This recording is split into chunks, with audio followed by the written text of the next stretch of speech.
아들 치료비 붙이던 중국 동포 게임사, 합의금 2천만원 종용 속 쓸쓸한 장례식. 50대 강선화씨 세척기에 목이 끼는 참혹한 사고. 치료 한 달 만에 사망. 유족들 경위 파악도 어려워. 중국 동포, 이주 노동자 많은 소규모 부품업체 중대재해법 사각지대. 회사엔 별반 제재 없어. 지난달 16일 산업재해로 숨진 고 강선화씨가 10여 년 전 중국 허룽시의 사진관에서 아들과 함께 찍은 사진.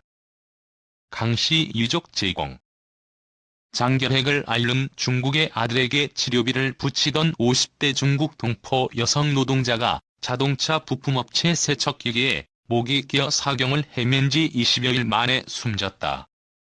어머니를 보기 위해 비행기에 몸을 실었던 아들은 입국 뒤 자가격리를 하다가 끝내 임종을 하지 못했다.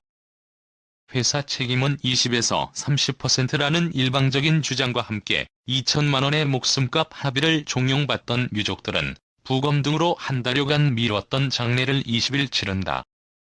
반복된 산재 사고에도 안전장치는 미흡. 10년 전 한국에 처음 온 강선화 씨는 대부분의 기간을 자동차 부품업체인 지읒사에서 생산직 노동자로 일했다.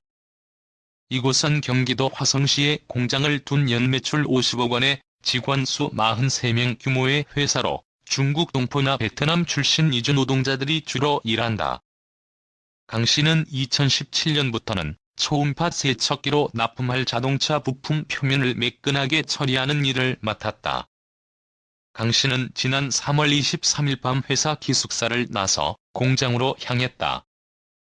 야간 2교대로 저녁 8시부터 이튿날 아침 8시까지 밤을 꼬박 새우는 근무 일정이 잡혀있기 때문이었다. 하지만 이날 밤 출근한 그는 결국 퇴근하지 못했다.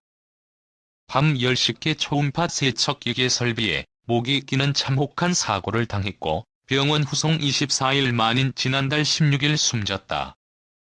현장에서 그가 겪은 사고 과정을 정확히 목격한 이는 없다.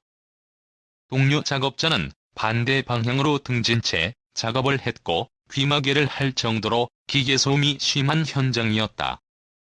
동료 작업자가 우연히 뒤를 돌아 강 씨를 발견했을 때는 이미 사고가 발생한 뒤였다. 19일 지읒사 고용노동부, 강 씨 유족들 등의 말을 종합하면 강 씨가 사고 당일 밤에 다루었던 부품 세척기의 실린더는 작동할 때 상승과 하강을 반복하는 구조다. 강 씨는 실린더가 아래쪽에 있을 때 세척기 뒷면을 통해 점검, 수리 등의 목적으로 상체를 넣어 기계 내부 확인을 한 것으로 추정된다. 이때 실린더가 상승으로 바뀌면서 강 씨는 기계의 목 부위가 끼인 것으로 추정된다는 얘기다. 언니가 가족들에게 제품 불량이 많이 나서 힘들다고 했어요. 웬만한 불량은 관리자를 안 부르고 알아서 조금씩 보완 작업을 한다고도 했고요. 지난 18일 고인의 사촌 동생인 김민경 씨가 전했다. 그는 수년 전 다른 기기에서 사고가 나서 언니 왼팔의 뼈가 부러졌다. 세척기 자체엔 안전설비가 미흡했다. 당시에도 2달간 치료를 받았다고 덧붙였다.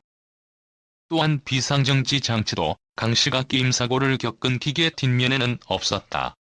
기계를 덮는 방호덮개 등이 설치돼 있지 않았다. 위험 장소인 세척기 뒷면으로 진입을 통제하는 조처도 없었다. 주 60시간의 장시간 근무에 잦은 야간 노동을 하던 강 씨는 이런 현장의 안전 위험에 항상 노출돼 있었던 셈이다. 회사는 사고 이후를 노동부의 시정 조치를 받고서야 뒤늦게 안전장치를 설치했다. 노동부는 회사를 산업안전보건법 위반 혐의로 입건해 수사 중이다. 고 강선화 씨가 지난 3월 23일 경기도 화성의 부품 공장에서 목이 끼이는 사고를 당했던 초음파 세척기계의 모습. 강 씨 유족 제공. 중대재해법 사각지대 회사 20%만 책임 2천만 원에 합의하자 노동자 사망을 부른 심각한 게임사고가 발생했지만 회사는 아직까지 사업장 운영에 별반 제재를 받은 게 없다. 일단 지읒사는 노동부의 작업중지 명령을 받지 않았다. 강 씨의 사고가 즉시 중대재해로 규정되지 않은 탓이다. 산업안전보건법상 중대재해는 사망자가 1명 이상 발생, 2명 이상이 석 달 넘게 치료가 필요한 부상재해 발생, 부상자나 직업성 질병자가 동시에 10명 이상 발생 등의 요건을 충족해야 한다. 노동부는 이런 중대재해가 발생한 사업장에 산업재해가 다시 발생할 급박한 위험이 있으면 작업중지 명령을 내린다. 이번 게임 사고는 강 씨가 20여일 지나 사망한 뒤에야 중대재해로 규정된 탓에 회사가 작업중지 명령을 피해갔다. 노동부 경기지청 관계자는 노동자 사망 시점엔 사업장이 시정조치를 이행해서 위험 요인이 해소된 상태이다 보니 작업중지 명령이 생략됐다고 말했다. 게다가 지읒사는 43명이 일하는 소규모 사업장으로 중대재해 처벌 등에 관한 법률이 앞으로 3년 이상 유예된 사각지대에 속한다. 회사 대표자에게 안전보건 의무를 지게 하고 산재가 발생하면 강한 처벌을 하자는 이 법은 50인 미만 사업장에 대해서는 2025년에야 적용된다.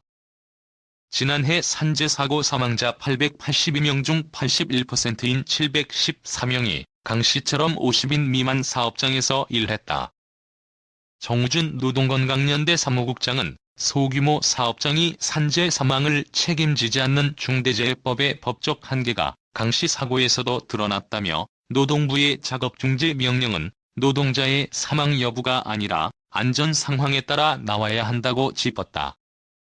중국 동포 노동자의 유족들은 진실을 규명하고 회사의 사과와 보상을 요구하는 과정도 너무나 험난했다고 전했다. 유족들은 사고 다음날 현장에 갔는데 출입 통제선도 없고 사고 흔적도 찾을 수 없었다면서 사 당국이나 회사로부터 사고 경위에 대한 자세한 설명도 듣기 어려웠다고 털어놨다. 지읒사는 사고 경위와 관련해 노동자 탓을 하고 있다. 지읒사 관계자는 유족과 한겨레의 거기는 사고가 날 수 있는 장소가 아니다. 그분이 왜 구기계에 들어갔는지 이해가 안 된다고 말했다. 또 방호장치를 하지 않은 것은 과실이지만 책임의 20에서 30% 정도라고 생각한다면서 2천만 원의 합의금을 유족들에 제시했다. 사촌 동생인 김민경 씨는 회사는 위로와 사과도 없었다. 회사 사람들이 언니가 일부러 기계에 끼었다는 식으로 몰아가니 밤에 잠을 못 잔다고 말했다.